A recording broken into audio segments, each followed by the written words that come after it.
பதுளை நாகுள்ள கிராமத்தில் 27ஆம் தேதி இடம்பெற்ற பாரிய மண் சரிவில் காணாமல் போன தனது ஒரே மகளை தாய் தேடி வருகிறார்.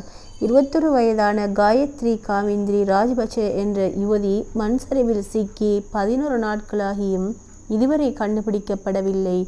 அந்த கிராமத்தில் மண் சரிவில் சிக்கி மொத்தம் 5 பேர் உயிரிழந்துள்ளனர்.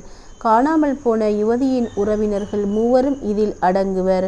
மண் சரிவு ஏற்படும் போது தப்பியோடும் போது மகள் இதில் சிக்கிக் கொண்டதாகவும் தெரிவித்துள்ளார்.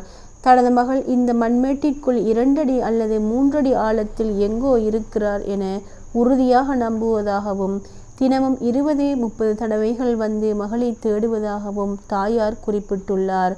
மகளின் கையை பிடித்து கொண்டு ஓட முயற்சித்த போது மகள் தோட்டப்பக்கம் பாய்ந்ததாகவும் மகள் கை நழுவியதாகவும் இருவரும் வெள்ளத்தில் அடித்து செல்லப்பட்டதாகவும் தாய் தெரிவித்தார்.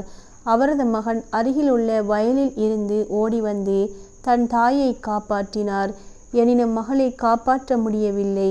மகள் மிக திறமையானவர் எனவும் ஆசிரியர் பயிற்சி கல்லூரிக்கு செல்லவிருந்ததாகவும் அவர் குறிப்பிட்டார்.